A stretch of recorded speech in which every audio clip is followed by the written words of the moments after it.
So hello dear student, কেমন আছো? I hope প্রত্যেকে শুধু ভালো না, ভীষণ ভালো আছো।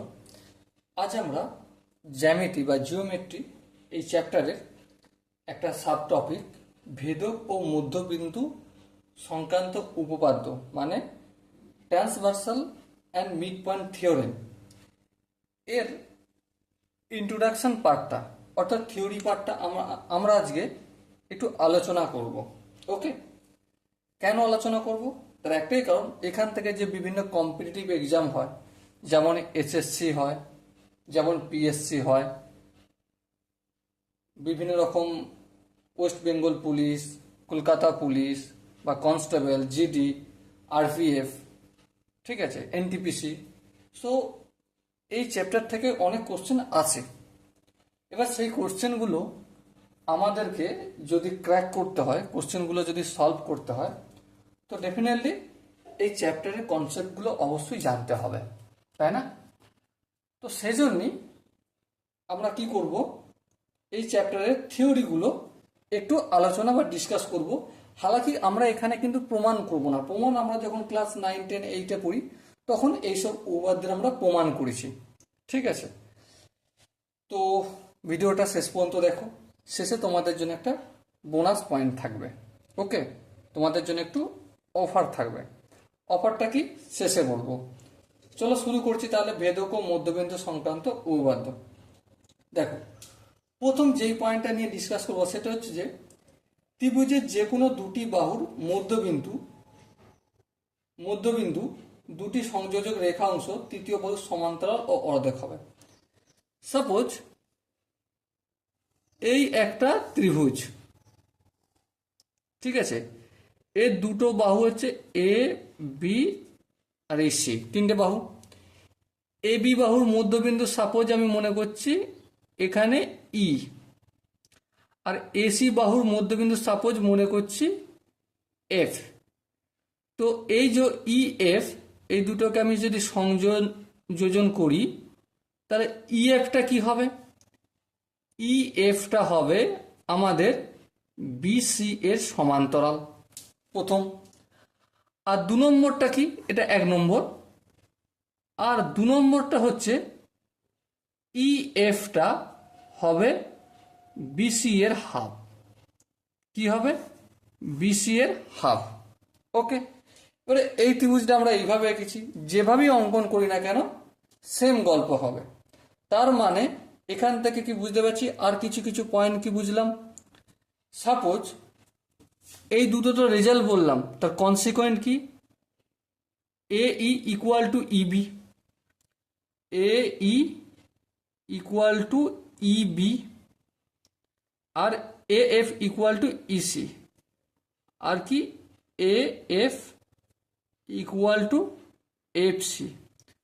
মানে কি, এ বি একটা সরলরেখা ত্রিভুজের একটা বাহু, আর এসি একটা বাহু। এই দুটি বাহুর মধ্যবিন্দু হচ্ছে ই এবং এফ। ই এফকে যুক্ত করলাম, তার মানে কি? তার মানে হচ্ছে এ ইটা ই বি এর সঙ্গে ইকুয়াল হবে, যেহেতু মধ্যবিন্দু ইটা এ বি বাহু। আবার এই এফ বিন্দুটা এসি এর মধ্যবিন্দু, তাহলে এ এফটা এসি এফ সি এর ইকুয়াল হবে। যদি এই দুটো ইকুয়াল হয় তার মানে কি বুঝবো? এই যে সংযোজক রেখাটা তৃতীয় বাহুর সমান্তরাল হবে। আর কি হবে? সংযোজক রেখাটা তৃতীয় বাহুর অর্ধেক হবে। সাপোজ এটা আমি কারণ বললাম, কারণ, ঠিক আছে, আর এগুলো তার ফল মানে রেজাল্ট। আবার সাপোজ যেখানে এগুলো কারণ বলবে সেখানে এটা হয়ে যাবে ফল। ওকে, আর এই জিনিসটা আমি একটু স্টার মার্ক করে রাখলাম, কারণ এই জিনিসটা আমরা বিভিন্ন জায়গায় ডিসকাস করতে গিয়ে পাবো। তখন আমি শুধুমাত্র উল্লেখ করব যে ভেদক ও মধ্যবিন্দু সংক্রান্ত উপপাদ্যের ইন্ট্রোডাকশন পার্টটা দেখার কথা আমি বলবো। ওকে, আই হোপ প্রত্যেকে বুঝতে পেরেছ। চলো এরপর আমরা নেক্সট পয়েন্ট নিয়ে ডিসকাস করব। নেক্সট পয়েন্টটা কি সেটা আগে তোমাদের আমি একটু বলে নিই। ত্রিভুজের কোনো একটি বাহুর মধ্যবিন্দু দিয়ে অঙ্কিত দ্বিতীয় একটি বাহুর সমান্তরাল সরলরেখা তৃতীয় বাহুকে সমদ্বিখণ্ডিত করে এবং ত্রিভুজের বাহুগুলি দ্বারা অঙ্কিত সমান্তরাল সরলরেখা। চলো দ্বিতীয় পয়েন্টটা যেটা বললাম সেটা এটাই, যে এটা যদি কারণ হয় এটা ফল হবে, আর এটা যদি কারণ হয় এটা ফল হবে। মানে সাপোজ কোনো ত্রিভুজের, ঠিক আছে, কোনো ত্রিভুজের তৃতীয় বাহুর সঙ্গে তার অপর দুটো বাহু সংযোজককারী সরলরেখা কেমন আকারে রয়েছে, সমান্তরাল রয়েছে, আর কি রয়েছে, অর্ধেক রয়েছে। তার মানে কি বুঝবো, যে ওই যে বাহুটা মানে এ বি আর এসি, প্রথম বাহু আর দ্বিতীয় বাহু, এর মধ্যবিন্দু হচ্ছে ই আর এর মধ্যবিন্দু এফ। এটা কি পরবর্তী পয়েন্টে আমরা ডিসকাস করেছি। ওকে, চলো এটাই এবার আমরা তৃতীয় পয়েন্টটা নিয়ে একটু গল্প করব। তৃতীয় পয়েন্টটা কি, তৃতীয় পয়েন্টটা হচ্ছে এটাই, যদি তিনটি বা তার বেশি সংখ্যক সমান্তরাল সরলরেখা বা রেখাংশ যে কোনো একটি ভেদক থেকে সমান সমান অংশ খণ্ডিত করে, তাহলে তারা অপর যে কোনো ভেদক থেকেও সমান সমান অংশ খণ্ডিত করবে। যদি তিনটি বা তারা বেশি সংখ্যক সমান্তরাল সরলরেখা, সাপোজ মনে করো এই একটা সরলরেখা, হ্যাঁ, এর সমান্তরাল এই একটা সরলরেখা, হ্যাঁ, এর সমান্তরাল এই একটা সরলরেখা, এর সমান্তরাল, তুমি যতগুলি সরলরেখা সমান্তরালভাবে নাও না কেন, ঠিক আছে, যে কোনো একটি ভেদক থেকে। সাপোজ মনে করো এই হচ্ছে আমাদের ভেদক, ঠিক আছে, এই ভেদকটা সমান অংশে খণ্ডিত করে, যে কোনো একটি ভেদক থেকে সমান অংশে খণ্ডিত করে, তাহলে তারা অপর যে কোনো ভেদক থেকেও সমান অংশ থেকেও খণ্ডিত করবে। সাপোজ এই এ বি বাহু, এই হচ্ছে আমাদের সিডি বাহু, আর এই হচ্ছে ই এফ বাহু, আর এটা হচ্ছে জি এইচ বাহু। আর এখানে যে ভেদক এটাকে আমি পি কিউ নাম দিচ্ছি, ঠিক আছে। এবারে এই পি, এই যে বিন্দুটা, এই বিন্দুটার নাম কি দেবো, এই বিন্দুটা সাপোজ আমি এ ড্যাশ দিলাম, এই বিন্দুটার নাম আমি সি ড্যাশ দিলাম, এই বিন্দুটার ড্যাশ নাম আমি ই ড্যাশ দিলাম, আর এই বিন্দুটার নাম আমি জি ড্যাশ দিলাম।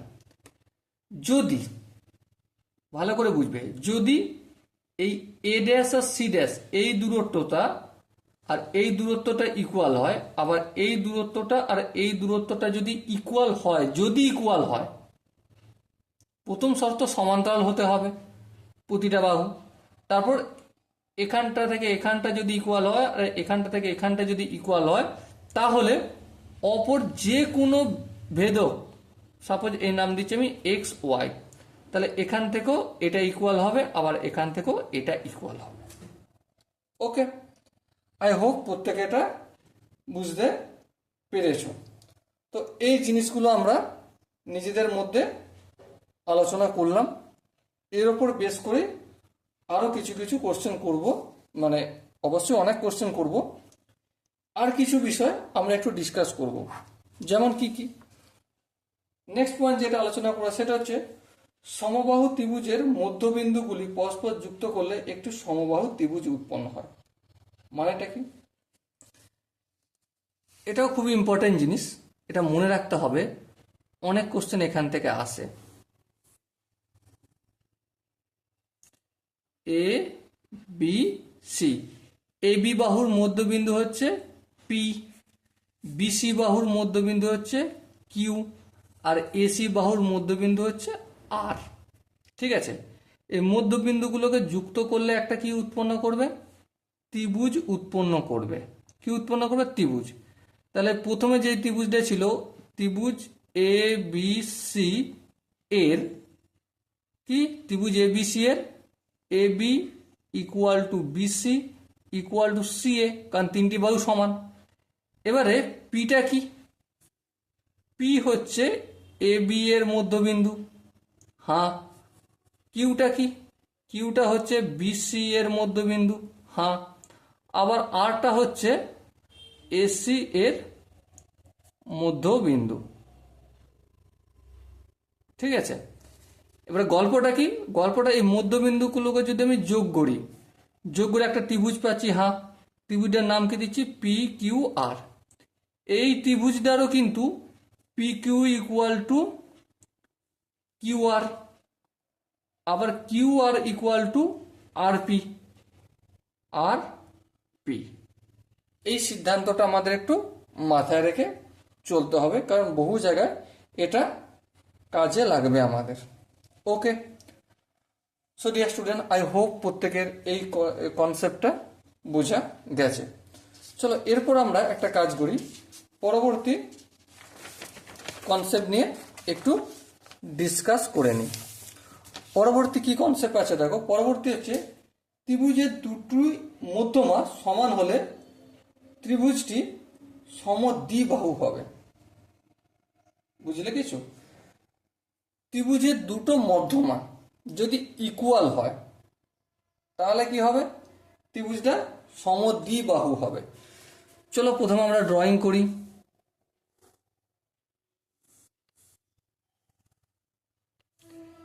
এ বি সি, এই ত্রিভুজের সাপোজ মনে করো বিসির মধ্য হচ্ছে ডি বিন্দু, এটা আবার এসি এর মধ্যবিন্দু হচ্ছে ই বিন্দু, বি আর ই যোগ করলাম, আর এ বি এর মধ্যবিন্দু হচ্ছে এফ বিন্দু, আর এখানেই এফ সি যোগ করলাম। ঠিক আছে, এবার ধ্যান দিয়ে লক্ষ্য করো, কি লক্ষ্য করবে, লক্ষ্য এটাই যে যদি কি F C equal to B E হয় তাহলে কি বুঝবো, তবে বুঝবো যে ত্রিভুজ এ বি সি একটি সমদ্বিবাহু ত্রিভুজ, সমদ্বিবাহু ত্রিভুজ। ওকে, এবারে সমদ্বিবাহু যেহেতু ত্রিভুজ হয়ে যাচ্ছে, তার মানে কোন বাহু দুটো সমান, এই এ বিটা এসির সঙ্গে সমান হবে এক্ষেত্রে এ বি ইকুয়াল টু এসি। আচ্ছা, যদি এটা হয় তার মানে এখান থেকে আমরা এটাও বলতে পারি A F equal to F B, এই বাহুটার সঙ্গে সমান, A F equal to F B. আবার A E equal to E C, আর হচ্ছে A E equal to E C. হ্যাঁ ঠিক। আবার দেখো, যেহেতু এ বিটা আর এসিটা ইকুয়াল, আর এদের মধ্যবিন্দু হচ্ছে এফ ই, তাই না? সো আমরা এটার সঙ্গে এটাকেও ইকুয়াল বলতে পারি, যেমন A E equal to A F, এটা বলতে পারি। আবার আমরা এটাও বলতে পারি যে F B equal to E C, B F equal to C E, এটাও বলতে পারি, তাই না? সো এগুলো হচ্ছে কনসিকুয়েন্ট রেজাল্ট। এই রেজাল্টগুলো আমরা বিভিন্ন কোশ্চেন ডিসকাস করার সময় জিজ্ঞাসা করবে। সাপোজ এখানের মানটা দেওয়া রয়েছে, এখানের মানটা দেওয়া রয়েছে, এখানে মানটা দেওয়া রয়েছে, এখানে মানটা দেওয়া নেই, সো এখানটা কত সেটা আমাকে জিজ্ঞাসা করলো, আর বলে দেবে যে এটা সমদ্বিবাহু ত্রিভুজ। ব্যাস, সো আমাদেরকে বের করতে হবে, তাই না? চলো নেক্সট যে পয়েন্টটা আমরা ডিসকাস করব সেটা হচ্ছে ত্রিভুজের বাহু তিনটির মধ্যবিন্দু তিনটি পরস্পর যুক্ত করলে চারটি সমান পরিসীমা ও সমান ক্ষেত্রফল বিশিষ্ট ত্রিভুজ উৎপন্ন হয়। প্রতিটি ত্রিভুজের পরিসীমা মূল ত্রিভুজের পরিসীমার অর্ধেক এবং প্রতিটি ত্রিভুজের ক্ষেত্রফল মূল ত্রিভুজের ক্ষেত্রফলের 1/4 হবে। কিছু বুঝলে? কিছু বুঝলাম না। চলো ড্রয়িং করে একটু বোঝানোর চেষ্টা করি। গল্পটা হচ্ছে ত্রিভুজের তিনটে বাহু, এই এ বি আর এই হচ্ছে আমাদের সি, এ বি সি নাম দিলাম। ত্রিভুজের বাহু তিনটির মধ্যবিন্দু মানে এ বির মধ্যবিন্দু কি, ডি নাম দিচ্ছি। আচ্ছা, বিসি এর মধ্যবিন্দু কি, ই নাম দিলাম। আচ্ছা, এসি এর মধ্যবিন্দু এফ, মধ্যবিন্দু মানে এখানটা সমান এখানটা, ঠিক আছে। আবার ইটা বিসি এর মধ্যবিন্দু মানে ইসি ইকুয়াল টু বিই, আর ডিটা এবি এর মধ্যবিন্দু মানে এডি ইকুয়াল টু বিডি। এগুলো মাথায় রাখতে হবে, ঠিক আছে। মধ্যবিন্দু তিনটি পরস্পর যুক্ত করলে, দেখো এই পরস্পর যুক্ত করলাম, এই বাহুটা আর এই বিন্দুটা যুক্ত করলাম। যুক্ত করলে চারটি সমান পরিসীমা ও সমান ক্ষেত্রফল বিশিষ্ট ত্রিভুজ পাবো। দেখো এখানে না চারটে ত্রিভুজ পেয়েছি। এটা হচ্ছে 1 নম্বর ত্রিভুজ, এটা 2 নম্বর ত্রিভুজ, এটা হচ্ছে আমার 3 নম্বর ত্রিভুজ, এটা হচ্ছে 4 নম্বর ত্রিভুজ, ঠিক আছে। এবারে এই চারটে ত্রিভুজের পরিসীমা কিন্তু ইকুয়াল হবে, আর কি হবে, ক্ষেত্রফলও ইকুয়াল হবে। মানে 1 নম্বর ত্রিভুজের ক্ষেত্রফল যতটা, 2 নম্বর ত্রিভুজেরও ক্ষেত্রফল ততটা, 1 নম্বর ত্রিভুজের পরিসীমা যতটা, 2 নম্বর ত্রিভুজের পরিসীমা ততটা, আবার 1 নম্বরের যতটা ক্ষেত্রফল পরিসীমা 3 নম্বরেরও, 3 নম্বরে, মানে প্রত্যেকের সঙ্গে ইকুয়াল হবে, মুদ্রা কথা। ওকে, চলো বোঝা গেল। এবারে বাকি গল্পটা কি, বাকি হচ্ছে প্রতিটি ত্রিভুজের পরিসীমা মূল ত্রিভুজের পরিসীমার অর্ধেক। মূল ত্রিভুজ কোনটা, এ বি সি হচ্ছে মূল ত্রিভুজ, ঠিক আছে। এই মূল ত্রিভুজ, আর এখানে একটা ত্রিভুজ নিয়ে নিচ্ছি, সাপোজ ডিইএফ, ডিইএফ। এই যে দুটো ত্রিভুজ, মূল ত্রিভুজ আর হচ্ছে মধ্যবিন্দু যুক্ত করে যে ত্রিভুজগুলো পেলাম, এদের মধ্যে পরিসীমার যদি সম্পর্ক ধরি, তাহলে কি হবে, মূল ত্রিভুজের হাফ হবে এই ছোট ছোট ত্রিভুজগুলোর পরিসীমা। আর ক্ষেত্রফল সম্পর্ক কি, এই ত্রিভুজ এ বি সি এর ক্ষেত্রফল যতটা, ঠিক আছে, তার 1/4 ভাগ হবে ক্ষেত্রফলটা, আর পরিসীমাটা হবে 1/2, মানে অর্ধেক। Okay, so dear student, I hope প্রত্যেকে এই কনসেপ্টটা বুঝতে পেরেছো। যদি কোনো জায়গায় বুঝতে অসুবিধা থাকে, ডাউট থাকে বা কনফিউশন থাকে, তার জন্য অবশ্যই কমেন্টে জানিও। ওকে, চলো আমরা এবারে নেক্সট পয়েন্টে ডিসকাস করি। নেক্সট পয়েন্টটা কি বলছে দেখো, চতুর্ভুজের বাহুগুলির মধ্যবিন্দু পরপর যুক্ত করলে একটি সামন্তরিক উৎপন্ন করে, এবং সামন্তরিকটির পরিসীমা চতুর্ভুজের কর্ণ দুটির দৈর্ঘ্যের সমষ্টির সমান হবে। চলো একটা চতুর্ভুজ অঙ্কন করি। হ্যাঁ চলো, এই আমাদের চতুর্ভুজ, নাম দিই এ বি সি ডি, নাম দিলাম। এবারে এ বি বাহুর মধ্যবিন্দু হচ্ছে পি, বিসি বাহুর মধ্যবিন্দু হচ্ছে কিউ, সিডি বাহুর মধ্যবিন্দু হচ্ছে পি কিউ আর, আর এডি বাহুর মধ্যবিন্দু হচ্ছে এস। এই মধ্যবিন্দুগুলো যোগ করি, এই যোগ করলাম, এই যোগ করলাম, এই যোগ করলাম, আর এই যোগ করলাম। যোগ করার ফলে আমরা কি পেলাম, পি কিউ আর এস একটা সামন্তরিক পেলাম, তাই না। এবারে সামন্তরিকটির পরিসীমা, মানে পরিসীমা বলতে এই যে পি কিউ বাহুটা আর কিউ আর বাহুটা, এস আর বাহুটা আর এস পি বাহুটা যদি যোগ করি, মানে P Q plus Q R plus আর এস প্লাস এস পি, চারটে বাহু যোগ করলাম, তাহলে কি পেলাম, যোগ করলে এই সামন্তরিকটার পরিসীমা পেলাম, তাই না। সো এই পরিসীমাটা, এই যে চতুর্ভুজ ছিল, মূল চতুর্ভুজ এ বি সি ডি, এই যে চতুর্ভুজ ছিল, এই চতুর্ভুজের কর্ণ কি, এসি আর হচ্ছে আমার বিডি, তাই না। এই বিডি আর এসি এর কর্ণের দৈর্ঘ্যের সমান, মানে এসি প্লাস বিডি এর দৈর্ঘ্য সমষ্টির সঙ্গে সমান। বলো বোঝাতে পারলাম?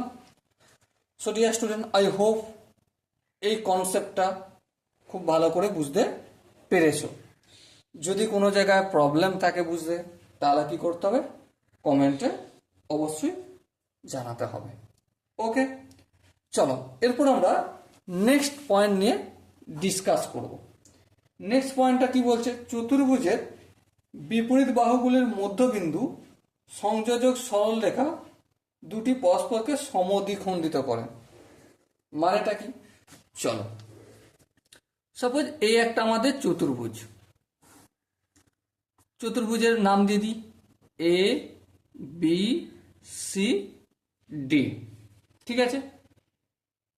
এবার এই চতুর্ভুজের বিপরীত বাহুগুলির মধ্যবিন্দু এ বি এর মধ্যবিন্দু সাপোজ আমি পি, আর সি আর বিসি এর মধ্যবিন্দু হচ্ছে পি কিউ, আর সিডি এর মধ্যবিন্দু পি কিউ আর ডি এর মধ্যবিন্দু পি কিউ আর এস, ঠিক আছে।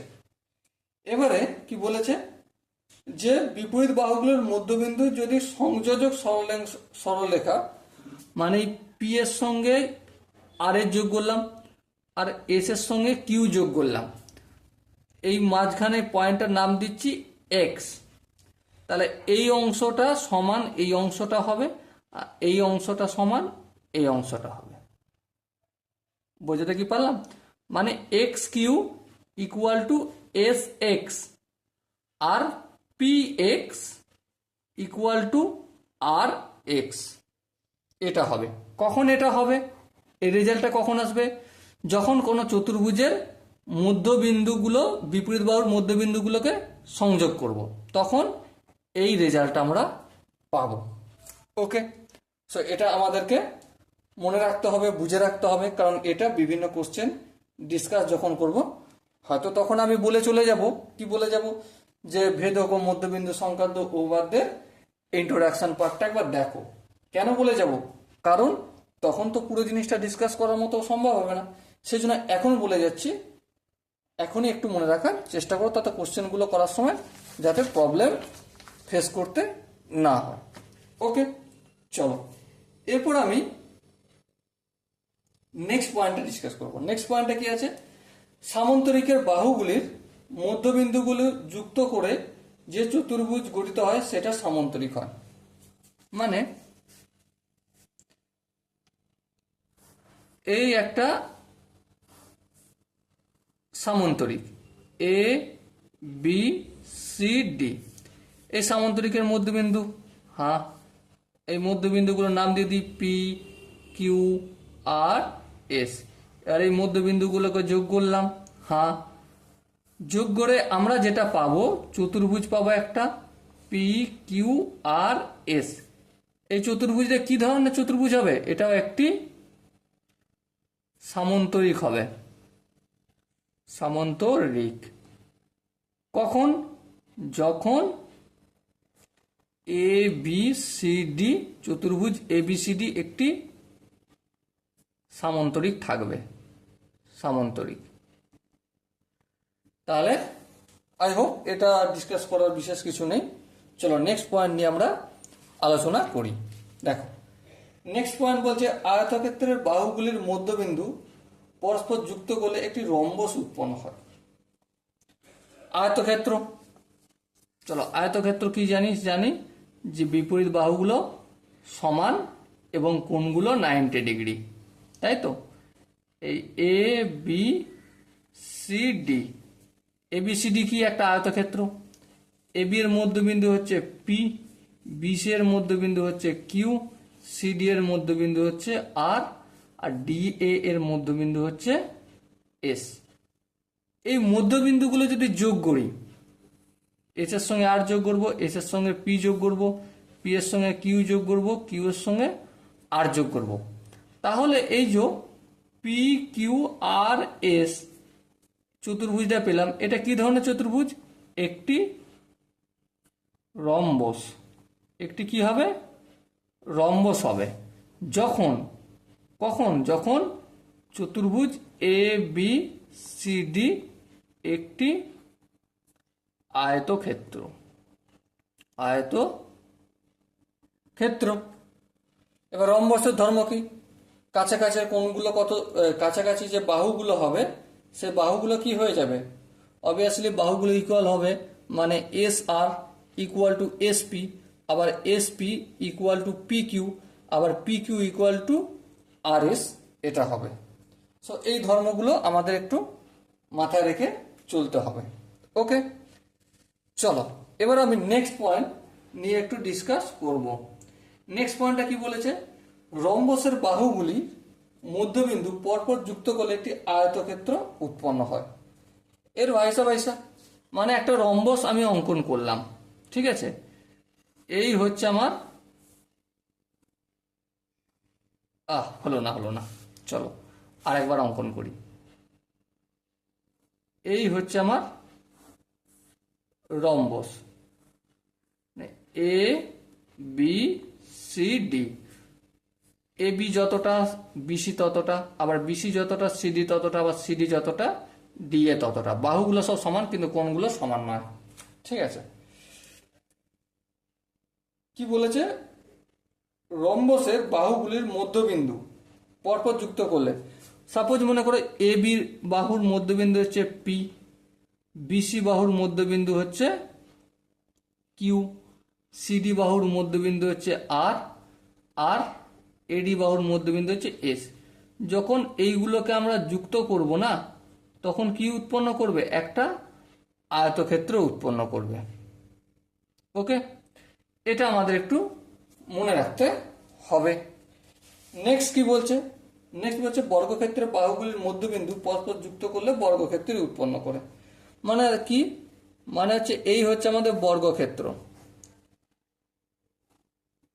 এ বি সি ডি, এর মধ্যবিন্দু কি? পি, এর মধ্যবিন্দু হচ্ছে কিউ, এর মধ্যবিন্দু হচ্ছে আর, আর এর মধ্যবিন্দু হচ্ছে এস। এর মধ্যবিন্দুগুলো যদি যুক্ত করি তাহলে কি উৎপন্ন করবে? এটাও একটা বর্গক্ষেত্রই উৎপন্ন করবে। পি কিউ আর এস, এটাও একটা কি হয়ে যাবে? বর্গক্ষেত্রই হবে। ওকে, চলো নেক্সট পয়েন্ট যেটা আমরা ডিসকাস করব সেটা হচ্ছে যে ট্রাপিজিয়ামের তির্যক বাহু দুটির মধ্যবিন্দু দুটি সংযোজক রেখাংশ ট্রাপিজিয়ামের সমান্তরাল, দুটি বাহু দুটির সমান্তরাল হয় এবং রেখাংশটির দৈর্ঘ্য সমান্তরাল বাহু দুটির দৈর্ঘ্যের সমষ্টির অর্ধেক হয়। চলো কিছু বুঝতে পারলাম না, প্রথমে আমরা একটা ট্রাপিজিয়াম অঙ্কন করি।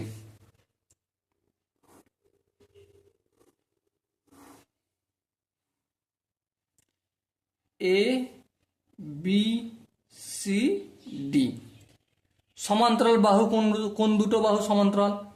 এ বি বাহুটা সমান্তরাল হচ্ছে সিডি বাহুর সঙ্গে। আর তির্যক বাহু কোন দুটো? এডি বাহুটা হচ্ছে তির্যক বাহু, আর বিসি বাহুটা হচ্ছে তির্যক বাহু, ঠিক আছে? এবারে কি বলেছে থিওরেমটা?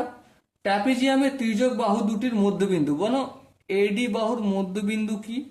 এডি বাহুর মধ্যবিন্দু হচ্ছে পি, আর বিসি বাহুর মধ্যবিন্দু হচ্ছে কিউ, ঠিক আছে?